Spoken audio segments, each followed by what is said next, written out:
आज ऐसी मुख से एक और भजन का मुखड़ा निकला, 2 लाइनें सिर्फ है ना, कि भी मेरे भारत की परेशानी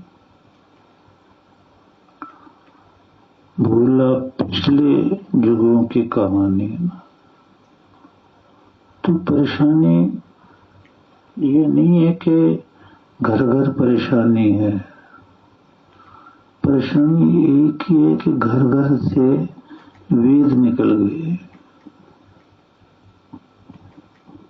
घर घर में वेद विद्या थी। एक ही अक्षर वाल्मीकि रामायण का कितना प्यारा है, न निर अग्नि ही। आगे तो बहुत लिखा वाल्मीकि जी ने कि उस युग में कितना आनंद था, क्योंकि वो समकालीन थे ना श्री राम के त्रेता में। तो उन्होंने दर्शाया सारा सच कि उस समय को निरग्नि घर नहीं था, ऐसा घर के जहां अग्निहोत्र यज्ञ ना होते हो, ऐसा कोई घर ही नहीं था, ऐसा कोई इंसान ही नहीं था जो ना करता हो। बाकी तो बड़ा लिखा, कामी क्रोधी कदर युवाना, कामी क्रोधी लोभी लालची भी उस वक्त नहीं थे जो आज हैं। और बहुत लिखा, मुझे भी याद नहीं, उन्होंने समझाया कि भाई कोई गरीब नहीं था, ना अल्प संचय, मतलब कोई गरीब भी नहीं था उस समय जो आज गरीब हैं, भोजन नहीं मिलने पे आत्महत्या कर रहे हैं। तो शास्त्र कहते हैं कारण अंतरा न कार्य से उत्पत्ति, कारण अंतरा। कार्य जब होता है उसके पीछे कोई कारण होता है ना।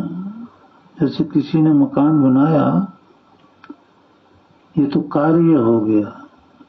भाई कारण क्या है, क्यों बनाया? भाई रहने के लिए बनाया नहीं था, इसलिए बनाया। कई कारण है।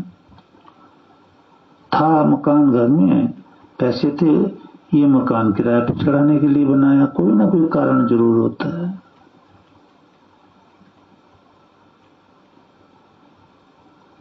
तो आज जो है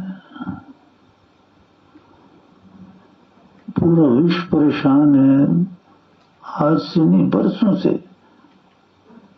तो उसके कारण यही है कि वेद विद्या छिप गई है, वेद का सूर्य छिप गया, अज्ञान का अंधेरा सामने है।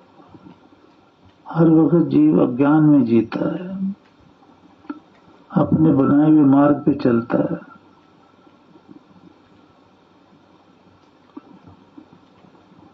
तो ये समझना आज कितना मुश्किल पड़ गया है कि वेद ईश्वरीय वाणी है,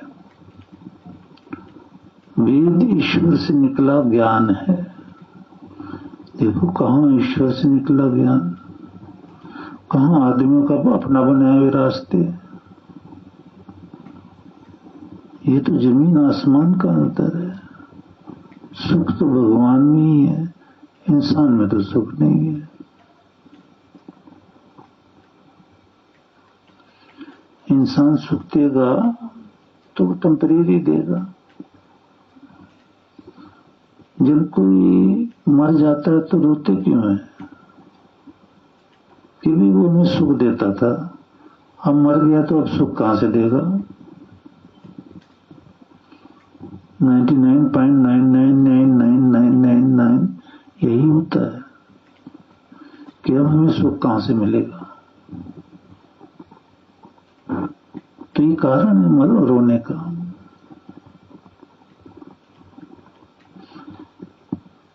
सुख तो ईश्वर में है, सुख तो वेद में है। जब दोनों ही गायब हो गए, हमारे हाथ से निकल गए, तो फिर रोना ही बाकी रह गया। रोए जाओ, दुखी दुख है। दुख में भी इंसान सुख समझता है, वो अविद्याग्रस्त है कि दुख को भी वो सुख समझता है। दुखेशु सुखा, अविद्या का एक लक्षण ये भी है कि इंसान रहता दुखी है, अरबोपति दुखी है, लेकिन बस बन ठन के निकलेंगे, समझाएंगे दुनिया को हमारे जैसा अमीर कोई नहीं, हमारे जैसा सुखी कोई नहीं है। ये क्यों? क्योंकि भगवान को भूल गए। देखो, विद्वानों की दृष्टि से देखो, आप भी विद्वान हैं, आप भी विदुषी हैं, इतने वर्षों से वेद सुन रहे हैं, आप अपनी दृष्टि से देख लो कि जो भगवान है उसको हम मानते नहीं, जो भगवान नहीं है उसको माने जा रहे हैं, इसलिए दुखी हैं।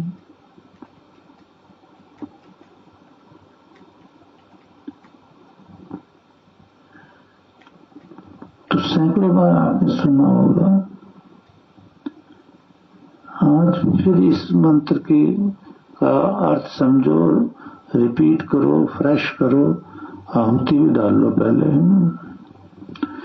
ओम सपर्यगा शुक्रमकायं अवरणम अस्नाविरं शुद्धम अपाप विद्धम कविर मनीषी परिभू स्वयं भूर्याता तत्यतो अर्थान् वेदधात् शाश्वतिभ्यः समाभ्यः। अब ये तो परमेश्वर कह रहा है कि मैं पर्यगात हूं, सब जगह हूं। आदमी कह रहा नहीं, यहीं बैठ जा, ये स्थान में हम तेरी पूजा करते हैं, ये पवित्र हैं, इसके बाहर जो स्थान है ना वो गंदे हैं। ईश्वर कहता मैं सभी स्थानों में हूं, सब स्थानों को पवित्र मानो, कहीं गंदगी मत फैलाओ, जो नियम है उन पे चलो। तो वो सब जगह है, ओमनी प्रेजेंट है।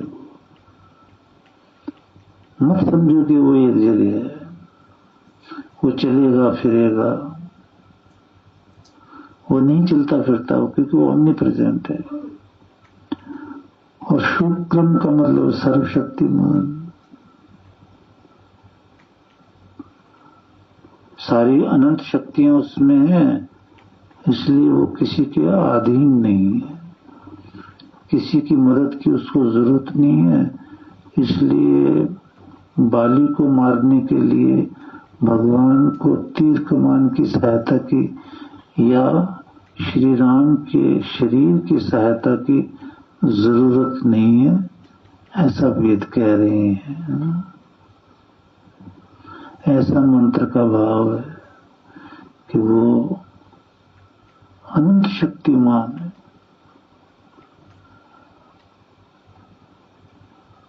और अवरणम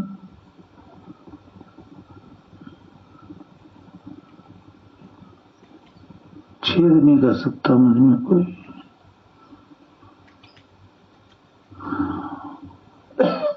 अस्नाविरंग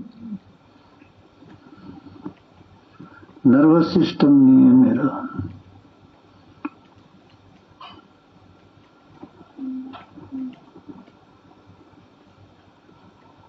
तो ये जो गुण है, ये हम जो भगवान बना लेते हैं उनमें है, पर जो सही माने में भगवान उसमें ये गुण नहीं है कि उसमें उसके कोई टुकड़े हो जाएं, उसमें छेद हो जाए, उसमें नस नाड़ियां हो, भगवान में वो नहीं है।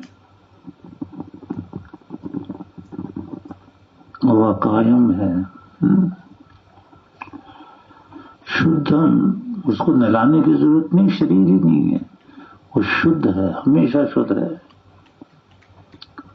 अपाप विद्धम, पाप से जन्म मृत्यु से परे है, वो जन्म मरण में नहीं आता, पाप में भी नहीं बंधता, क्योंकि पाप करता ही नहीं है।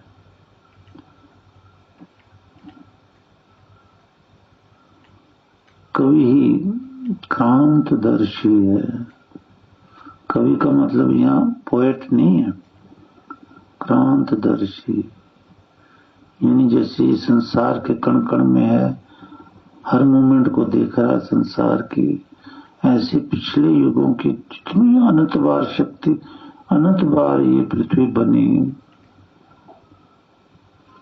तो हर पृथ्वी की मूवमेंट को का वो दर्शक है, जानता है, अभी भी जानता है, क्योंकि हर मूवमेंट उसने देखी है कि किसने क्या किया, कैसे पृथ्वी बनी, बिगड़ी, सब पालन पोषण हुआ, हर मोमेंट।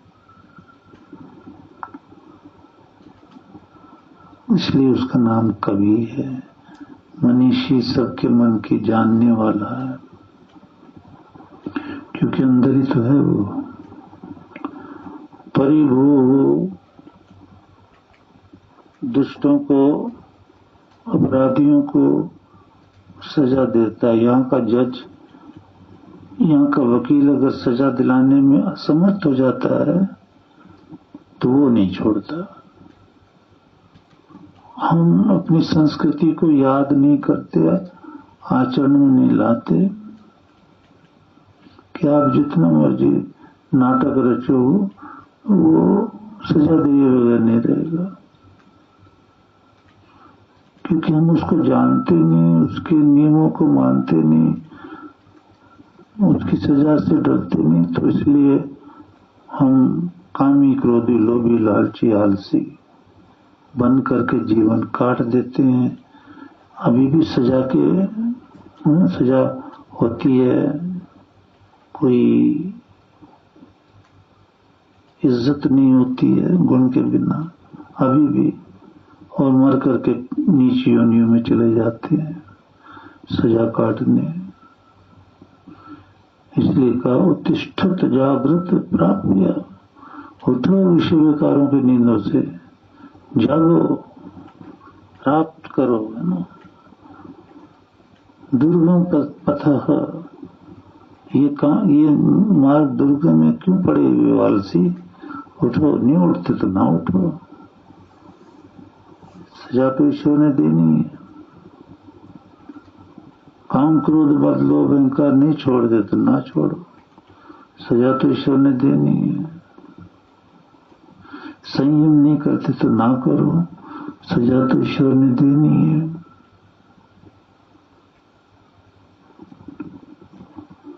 तो ये हुआ परिभू और स्वयंभू, स्वयंभू, या तो ऐसे बोलो स्वयंभू, याथा तथ्यथोर्थम, या संधि विच्छेद कर दो, स्वयंभू, रा ऊपर से विसर्ग बन जाएगा, स्वयंभू।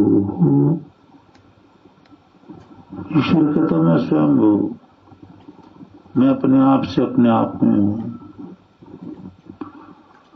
मुझे किसी ने नहीं बनाया और मेरे से कुछ आगे बनता भी नहीं है। सृष्टि का भी मैं निमित्त मात्र हूं, मैंने सृष्टि नहीं बनाई। ये जो सूरज, ये मैंने नहीं बनाया, चांद मैंने नहीं बनाया, तुम्हारे शरीर मैंने नहीं बनाए। मेरी शक्ति ने प्रकृति में काम किया, तो सूर्य का नक्शा प्रकृति के परमाणुओं से बना है, चांद का नक्शा प्रकृति के परमाणुओं से बना है, तुम्हारे शरीर का नक्शा प्रकृति के परमाणुओं से बना है, संसार का नक्शा प्रकृति के परमाणुओं से बना। इसलिए मैंने सृष्टि नहीं बनाई, मेरी तो सृष्टि में ही निमित्त मात्र में हूं कि मेरी शक्ति ने जरा सी शक्ति ने, जब प्रलय पीरियड खत्म हुआ तो जरा सी शक्ति ने जड़ प्रकृति में काम किया।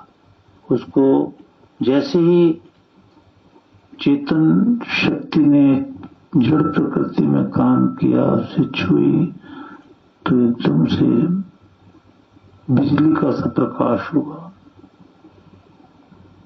और फिर सृष्टि रचना शुरू हो गई। वो सृष्टि रचना उपादान कारण जो है ना, वो प्रकृति है, प्रकृति से बने सारे कुछ। मैं निराकार हूं, मेरे निराकार से सूरज, चांद, सितारे, तुम्हारे शरीर थोड़े बने हैं। मेरी तो सृष्टि में सिर्फ शक्ति ने काम किया था। समझे भाई, बड़ा गहरा ज्ञान है। नहीं समझो ना समझो, आलसी बन के पड़े रहो, भगवान सजा दे ही देगा।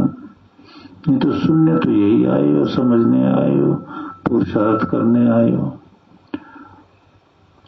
तो स्वयं भू हूं मैं, और याथा तथ्य यथार्थता मतलब ठीक ठीक, यथार्थ का मतलब ठीक ठीक तरीके से, अर्थान में ना वेद मंत्रों का ज्ञान,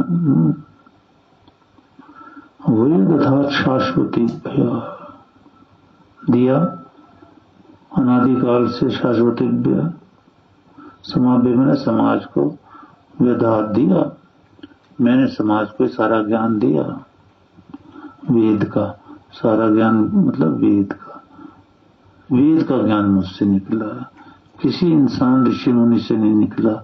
ये मेरी वाणी है, इसे जो अपनाएगा वो सुखी रहेगा, है ना। समझा दिया। अब किसी की समझ में नहीं आया और वो अपने अपने भगवान बनाए, वो उसकी अपनी मर्जी है ना। भगवान रोज जब भगवान किसी से बनाई ही नहीं है तो भगवान को कौन बना सकता है। कोई सोचेगा वो स्वयंभू है भाई, वो किसी मिट्टी से नहीं बना, पानी से नहीं बना, किसी चीज से नहीं बना, वो एक अलौकिक शक्ति अपने आप से है।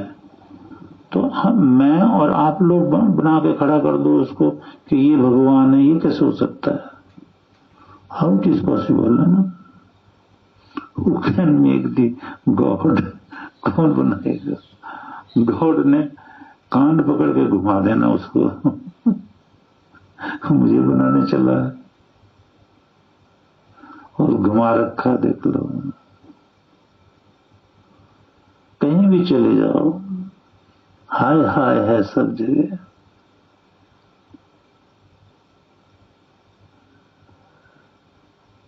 पुजारियों, पंडितों, जब वेद गुरु जो भी है, हाय हाय है उनके घरों में, हाय हाय हाय। फिर भी नहीं समझते क्योंकि पैसा आ जाता है ना।